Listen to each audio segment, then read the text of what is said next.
नमस्कार दोस्तों, आपका स्वागत है हमारे इस चैनल में एडवोकेट कृष्ण कुमार त्रिपाठी। दोस्तों, सुप्रीम कोर्ट में मैरिटल रेप नामक एक क्या कह सकते हैं उसको, काल्पनिक अपराध, मैरिटल रेप, वैवाहिक बलात्कार, इसको लेकर पिटीशन फाइल हुई है। ये पिटीशन कुछ फेमिनिस्ट ऑर्गेनाइजेशन है, महिला संगठन है, उनके द्वारा फाइल की गई है। और इस पिटीशन पर अभी सुनवाई जो है, मतलब कह सकते हैं कि शुरू हो चुकी है। अभी इसमें सुप्रीम कोर्ट ने केंद्र सरकार को अपना पक्ष रखने को कहा है। और इस पिटीशन में कहा गया है कि जो सेक्शन 376 है उसमें जो एक एक्सेप्शनल डाल के रखा हुआ है कि पत्नी के साथ अगर कोई व्यक्ति जो है वो संबंध बनाता है पत्नी की मर्जी के बिना, तो उसको रेप नहीं माना जाएगा। तो इस प्रोविजन को हटा दिया जाए और इसको भी रेप माना जाए। अब इस पे कई लोगों ने हमसे कहा कि सर इसमें कोई वीडियो बनाइए और इसके बारे में लोगों को बताइए, क्योंकि इस तरह का जो कानून है ये सही नहीं है, ये परिवार को ख़त्म कर देगा। बिल्कुल सही बात है दोस्तों। इस तरह के कानून जो हैं परिवार को ख़त्म कर देंगे, इसमें कोई दो राय नहीं है। एक्चुअली में क्या है फ्रेंड्स कि हमारे देश में ऐसे कई संगठन काम कर रहे हैं जिनको बाहर से फंडिंग होती है, और ऐसी कई लॉबी काम कर रही हैं जिसको बाहर से फंडिंग होती है, और ये लोग इस तरह के कानूनों की मांग करते हैं। ये बहुत हैरान करने वाली बात है कि हमारे देश में लोकपाल की मांग करोड़ों लोगों ने करी थी मगर वो लागू नहीं हुआ।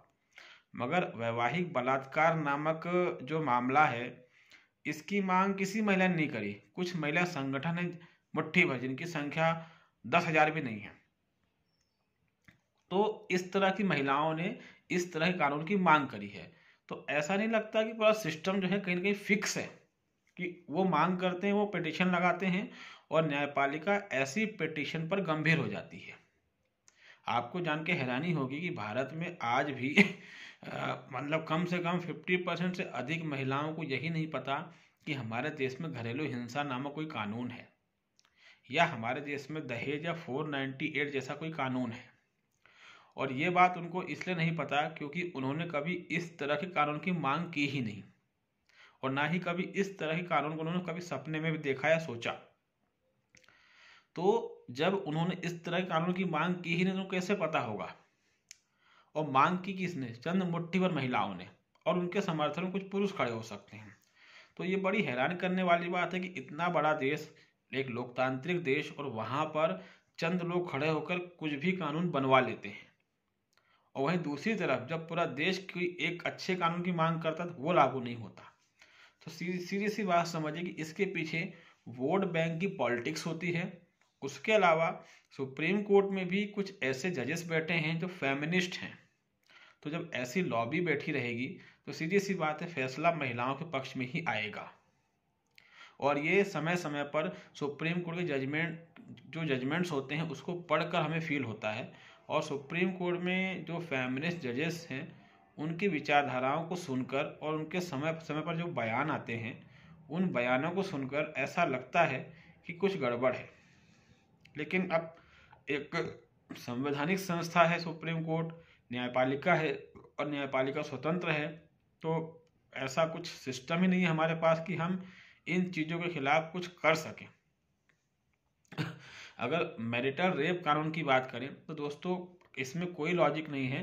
दूसरी सबसे बड़ी बात है कि मैरिटल रेप यानी जिसको वैवाहिक बलात्कार कहा जाता है, तो इस तो दोस्तों इस तरह के कानून जो हैं, पहली बात तो ये कि ऐसी कोई चीज़ होती नहीं है दोस्तों। मतलब कि हमारे देश में ये चल रहा है कि पहले एक मन से कोई कल्पना की जाए और उस कल्पना को हकीकत का रूप देने के लिए कानूनी जामा पहनाने के लिए आंदोलन शुरू कर दिया जाए। तो मैरिटल रेप जैसी कोई चीज़ नहीं होती, ये तो एक बनाया हुआ शब्द है, वैवाहिक बलात्कार। तो अगर इस कानून को लागू कर दिया जाता है तो हमारे कुछ प्रश्न हैं, उसका उत्तर अगर हमें मिल जाए तो हो सकता है कि हम भी थोड़ा सेटिस्फाई हो जाए कि हाँ चलो कानून ठीक होगा। पहली बात तो ये कि जो वैवाहिक बलात्कार है क्या ये जेंडर न्यूट्रल होगा? मतलब कि क्या इसमें पति भी पत्नी के ऊपर केस लगा सकेगा? अब कई लोग हमारा प्रश्न सुन के हैरान हो रहे होंगे कि भैया ऐसा कैसे, तो भाई क्यों नहीं हो सकता ऐसे। जब आप इस चीज़ का दावा करते हैं कि महिला किसी मामले में पुरुष से कम नहीं है, यहाँ तक कि आपने सेना में महिलाओं को परमानेंट कमीशन दे दिया ये कहते हुए कि वो पुरुषों से किसी मामले में कम नहीं है, तो फिर आप जो नेगेटिव वे है वहाँ पर क्यों नहीं सोचते कि वहाँ भी महिला अपराध करने में किसी पुरुष से कम नहीं है। तो क्या इसमें एक पुरुष भी महिला पर केस लगा सकेगा? दूसरी बात ये कि क्या कमरे में कोई कैमरा लगाना पड़ेगा? तीसरी बात ये कि क्या कोई ऐसा फॉर्मेट बनेगा, ऐसा फॉर्म बनेगा जिसमें जो महिला है वो साइन करेगी, उसके बाद ही जो उसका पति होगा उससे संबंध बना पाएगा। चौथी बात ये कि पुरुष के ऊपर जब कोई पत्नी आरोप लगाएगी तो क्या इस पे एविडेंस का प्रोसीजर वही लागू होगा जो बाकी बलात्कार मामलों में लागू होता है, जहाँ पर महिला के जो 164 के बयान होते हैं उनको ही प्रमाण मान लिया जाता है, ऐसा होगा? या फिर इसमें एविडेंस का कुछ अलग तरीका होगा? क्योंकि जो पुरुष जो है जो बेकसूर होगा वो बचेगा कैसे? एक व्यक्ति जो पुरुष है उसके ऊपर जब ये आरोप लगेगा उसकी पत्नी के ही माध्यम से, तो वो पुरुष बचेगा कैसे, वो अपना बचाव कैसे करेगा? और क्या इसमें वही अंजाम आखिरी में नहीं होगा जो 498 में होगा कि इतने दुरुपयोग बढ़ गए थे कि आखिरी में सुप्रीम कोर्ट को इसमें दखल देकर इसमें गिरफ्तारी पर हमेशा के लिए रोक लगानी पड़ी और Arnesh Kumar versus state of Bihar का जजमेंट पास करना पड़ा। तो क्या हमने 498 वगैरह से भी कुछ नहीं सीखा? किसी भी मन घड़न चीज को बना के उसको कानूनी जामा पहनाने का जो फैशन है इंडिया में, ये बंद होना चाहिए। एक और प्रश्न मेरा ये है कि मैरिटल रेप की आप बात कर रहे हैं, कल को क्या मैरिटल मोलेस्टेशन का मामला भी बनाएंगे?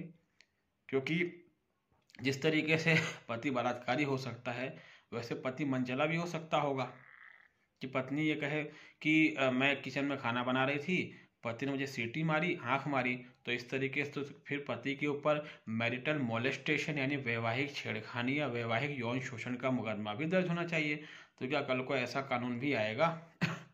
एक और महत्वपूर्ण बात यह कि मैरिटल थेफ्ट नामक कानून भी आएगा कि जहां पति जो होता है वो अपने प्रॉपर्टी का बहुत कुछ हिस्सा घर पे रखता है, पैसा हो गया और कुछ चीज़ें हो गई, और पत्नी चोरी कर लेती है, तो क्या इसको मैरिटल थेफ्ट नहीं कहा जाएगा? या फिर इसको मैरिटल डेकोइटी नहीं कहा जाएगा, मतलब वैवाहिक डकैती? क्या इस तरह के कानून भी बनेंगे? सिर्फ एक ही कानून की आप बात क्यों कर रहे हैं? बहुत सारे कानून बनाइए आप।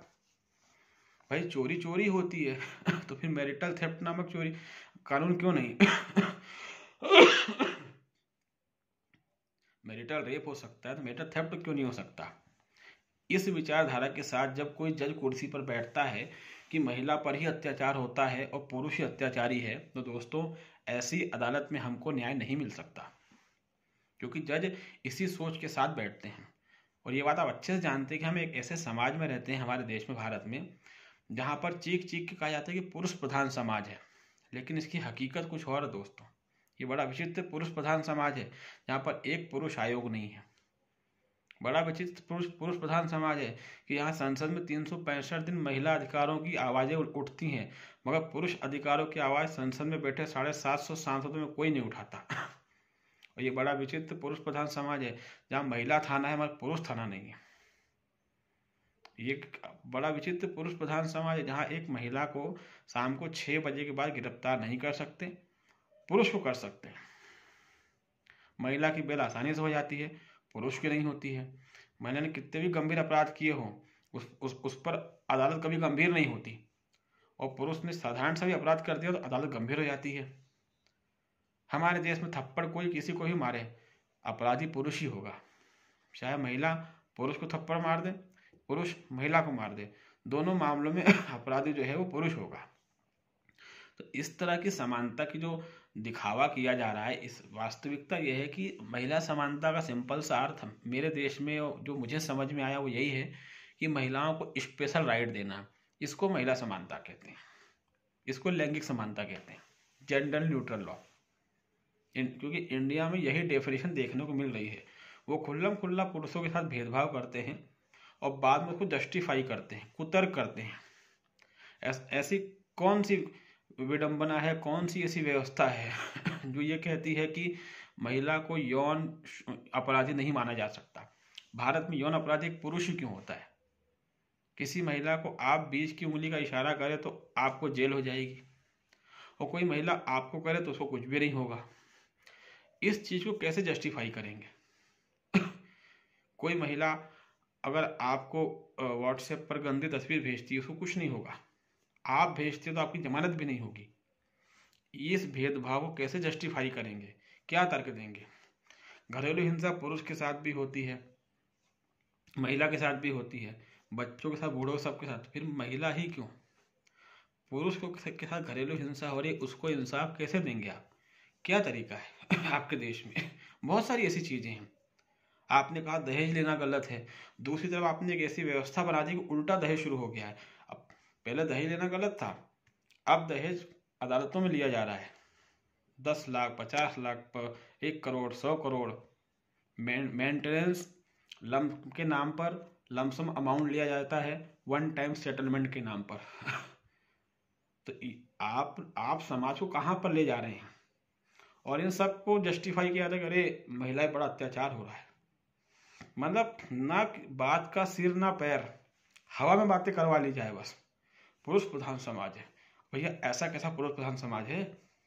हमारे देश में हर 5 मिनट में एक विवाहित पुरुष आत्महत्या कर लेता है, लेकिन महिलाओं में यह आंकड़ा नहीं है। महिलाओं में तो हर आधे घंटे में एक महिला करती है। तो ये कैसा पुरुष प्रधान समाज है? और समानता के नाम पर इतने आडंबर हमारे देश में है, लैंगिक समानता के नाम पर, कि वो एक दिखावा है। कई बार तो ऐसा लगता है कि इस तरह के कानून जो लोग बनाते हैं, और कई न्यायाधीश जो हैं जो इसके खिलाफ कुछ नहीं बोलते, इनका माइंडसेट क्या रहता होगा, क्या मेंटेलिटी इनकी रहती है? क्योंकि इन कानूनों को देखकर एक सब्जी बेचने वाला भी बोल देता है कि सर ये कानून तो गलत है। लेकिन बड़े अफसोस की बात है कि सब्जी बेचने वालों को समझ में आ रहा है कानून गलत है, मगर संसद में बैठे नेताओं को नहीं आता है, और अदालत में बैठे जज को भी नहीं आता है।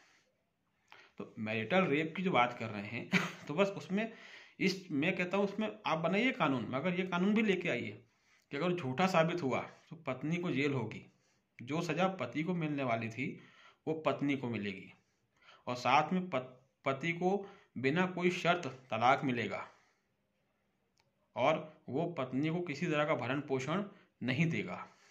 ये भी लेके आइए, मगर नहीं, ये लेके नहीं आएंगे आप एक तरफा लेके आएंगे बस।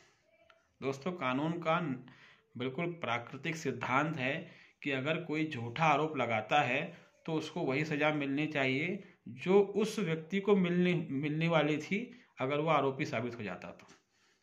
ये कानून का सिद्धांत है, मगर बड़े शर्म की बात है कि आज तक भारत की न्यायपालिका ने इस सिद्धांत को लागू ही नहीं किया। हमारे देश में बड़ी शर्म आती है, सुनने को मिलता है कि रेप का केस झूठा साबित हुआ, अदालत ने महिला पर 500 रुपये जुर्माना लगाया। 500। जरा सोचिए कि किस तरह के जजेस बैठे हुए हमारे देश में, लेकिन कोई कुछ बोलने वाला नहीं है। तो इस तरह के जो कानून हमारे देश में आ रहे हैं, इसका विरोध कीजिए, इसके खिलाफ जागिए, क्योंकि संसद और न्यायपालिका इन दोनों ने मिलकर हमारे देश में कई ऐसे कानून बना दिए हैं जो परिवार खत्म कर रहे हैं। एक मित्र मुझसे कह रहे थे, वो भी एडवोकेट, उन्होंने कहा कि सर ये मैरिटल रेप कानून नहीं है, ये भारत में वैश्यालयों को मान्यता देने की पहली सीढ़ी है, क्योंकि जब ऐसे लॉ आएंगे तो वैश्यालय बढ़ेंगे, देख लीजिएगा। तो हमारे जो मित्र ने जो बात की बिल्कुल सही बात कही, बिल्कुल कुछ ऐसा ही होने वाला है, क्योंकि फिर कोई शादी नहीं करेगा। भाई जब दूध बाहर मिलता है तो कोई घर में गाय क्यों पालेगा? तो सीधी सी बात है कि इस तरह के कानून जो हैं भेदभावपूर्ण हैं, बहुत सारी बातें हैं, और फिर हर कानून पश्चिम से आता है। पश्चिम की जो अच्छी चीज़ है उसको आप अडॉप्ट नहीं करेंगे। पश्चिम में domestic violence act gender neutral है, मतलब उसमें महिलाओं को भी सजा मिलती है, आप उसको नहीं मानेंगे। आपने यहाँ एक तरफ महिला फेवर बना के रखा हुआ है। पश्चिम में महिला को भी यौन अपराधी माना जाता है, उसको दंड मिलता है। आपने ये भी नहीं अपनाया। मतलब कुल मिलाकर आप हर वो चीज़ अपनाएंगे जो कहीं ना कहीं महिला के फेवर में होगी, क्योंकि 70 सालों से यही देखने को मिल रहा है हमारे देश में कि हर वो चीज़ को हम अपनाएंगे जो फीमेल के फेवर में है। ठीक है, और हर उस चीज़ को खारिज कर देंगे जो न्याय के फेवर में है। तो ये बड़े अफसोस की बात है। और जो कोई भी ना ऐसा कानून आता है उसका पुरजोर विरोध कीजिए, जैसे भी आप विरोध कर सकते हैं, सोशल मीडिया के थ्रू कर सकते हैं, दोस्तों को बताए कर सकते हैं, क्योंकि जितना इनका विरोध शुरू होगा उतने ये कानून कम आएंगे, और अगर ये एक बार आ गए तो इनको हटाना मुश्किल हो जाएगा। आपके देश में 70 सालों से कई ऐसे कानून बने हुए हैं जिनको आप आज हटा नहीं पा रहे हैं, क्योंकि अब इन पर राजनीति शुरू हो जाती है वोट बैंक की। और इन कानूनों में फंसता आम आदमी ही है। जो अमीर हैं, जो पावरफुल है, वो कभी नहीं फंसते। तो मेरा यही निवेदन है इस वीडियो के माध्यम से कि ऐसे कानूनों के खिलाफ जागिए। और आपके देश में समानता अमानता ऐसा कुछ भी नहीं है, ये सब फालतू की बातें हैं, टोटली फालतू की बातें हैं। खुल्लम खुल्ला भेदभाव किया जाता है आपके देश में, जाति के नाम पे, धर्म के नाम पे, लिंग के नाम पे, भाषा के नाम पे, खुल्लम खुल्ला पूरे देश में होता है। आज तक भारत की न्यायपालिका हमारे देश के नागरिकों के फंडामेंटल राइट्स की रक्षा करने में कोई सफलता प्राप्त नहीं कर सकी है। 10% सफलता ही प्राप्त नहीं कर सकी है, क्योंकि कभी भी न्यायपालिका ने और विधायिका ने देश के नागरिकों के फंडामेंटल राइट्स को गंभीरता से लिया ही नहीं। हमारे देश में एक आर्टिकल है, आर्टिकल 14, जो समानता के अधिकार की बात करता है, लेकिन प्रैक्टिकली अगर देखा जाए तो ये कानून देश में मेरे ख्याल से लागू है ही नहीं, क्योंकि हमारे यहाँ खुल्लम खुल्ला भेदभाव हर जगह किया जाता है। न सिर्फ भेदभाव किया जाता है बल्कि उसको जस्टिफाई भी किया जाता है। तो सोचिए कितने खतरनाक देश में हम लोग रहते हैं कि कब हमारे साथ कौन सी घटना घट जाए और कानून और न्यायपालिका और विधायिका हमको जकड़ने के लिए तैयार बैठे हुए हैं। तो बस मेरा निवेदन है कि इस तरह के जितने भी कानून रहते हैं उनका विरोध करें। जो कुछ भी प्रयास आप अपने स्तर पर कर सकते हैं वो ज़रूर करें, तभी कुछ चेंजेस हो पाएंगे दोस्तों।